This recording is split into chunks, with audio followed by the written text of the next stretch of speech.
বন্ধুরা, শাশুড়ি বৌমা রান্নাঘরে তোমাদের সবাইকে স্বাগত জানাই। আশা করছি তোমরা যে যেখানে আছো ভালো আছো। তো আজকের আমার রেসিপি হচ্ছে দই পনির।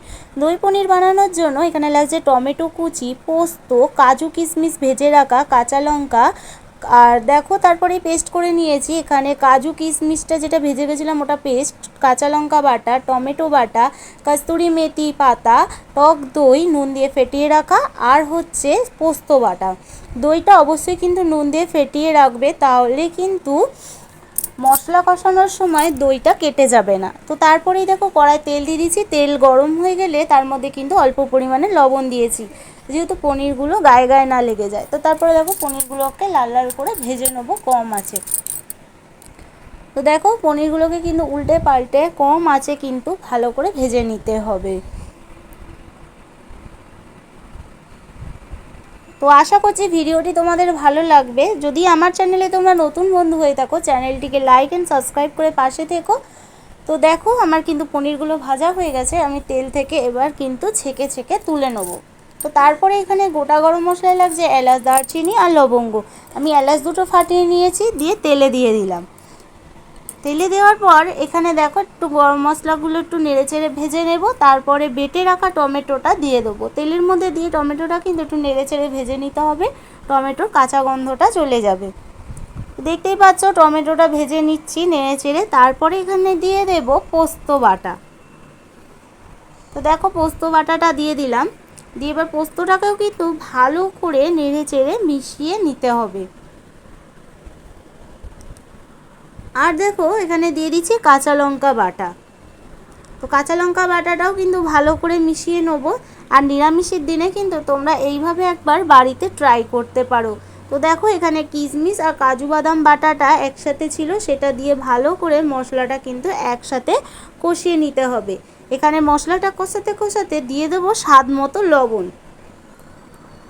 লবণটা দেওয়ার পর ভালো করে আবার মশলার সাথে লবণটাকে মিশিয়ে নিতে হবে। তো নিরামিষের দিনে তোমরা কিন্তু রুটি, লুচি, পরোটা সবার সাথেই কিন্তু এই দই পনিরটা ট্রাই করতে পারো। তারপরে দেখো নুন দিয়ে ফেটিয়ে রাখা টক দইটা আমি দিয়ে দিলাম। এবার সব কিছু উপকরণ ভালো করে মিশিয়ে নিয়ে কিন্তু কষিয়ে নিতে হবে। দেখতেই পাচ্ছ আমি যত কষছি ততই কিন্তু একটা লাল ভাব চলে আসছে, মানে মশলাটা কষানো হয়েছে। তারপরে এখানে দিয়ে দিচ্ছি পরিমাণ মতো গোলমরিচের গুঁড়ো। তোমরা কিন্তু ঝালটা তোমাদের পরিমাণ মতো অ্যাড করতে পারো। তারপরে দিয়ে দেবো স্বাদ মতো চিনি, মিষ্টিটাও তোমরা তোমাদের পরিমাণ বুঝে দেবে।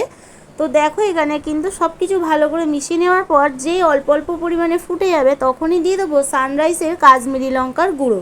তো দেখো এখানে দিয়ে দিয়েছি হালকা পরিমাণে কাশ্মীরি লঙ্কার গুঁড়ো, দিয়ে ভালো করে নেড়ে চেড়ে মশলাটা কষিয়ে নিতে হবে। এরপর ভেজে রাখা পনিরগুলো ফুটে গেলে তার মধ্যে দিয়ে দেব। তো দেখো ভেজে রাখা পনিরগুলো কিন্তু দিয়ে নিলাম, দিয়ে ভালো করে নেড়ে চেড়ে কয়েক ঘন্টা নাড়াচাড়ার পর এখানে লাগছে কস্তুরি মেথি পাতা। তো কস্তুরি মেথি পাতাটা আমার যতটুকু লাগবে আমি হাতের মধ্যে নিয়ে ম্যাশ করে দিয়ে দিলাম উপর দিয়ে। তো দেখো উপর দিয়ে কিন্তু দিয়ে দিলাম, দিয়ে আবারও ভালো করে নেড়ে চেড়ে কিন্তু মিশিয়ে নেব। তাহলে আমার কিন্তু কম সময়ে কম খরচে ঘরোয়া পদ্ধতিতে দই পনির রেডি হয়ে গেল। তো দেখো তোমরা কিন্তু বাড়িতে পুজো পার্বণেও ট্রাই করতে পারো এবং নিরামিষই দই পনির। তো কেমন লাগলো আজকের আমার ভিডিওটা? তোমাদের যদি ভালো লেগে থাকে চ্যানেলটিকে লাইক অ্যান্ড সাবস্ক্রাইব করে পাশে থাকার অনুরোধ রইল।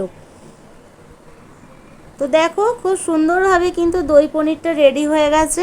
তো রাত্রিরে আমি এখানে নিয়ে নিয়েছি পরোটা, তার সাথে দই পনির আর রসগোল্লা, পান্তুয়া। তোমরা কিন্তু তোমাদের পছন্দ মতো আরও কিছু মিষ্টির সাথে ট্রাই করতে পারো এই রেসিপিটা। দেখা হবে পরবর্তী আবার কোনো নতুন ভিডিওর সাথে।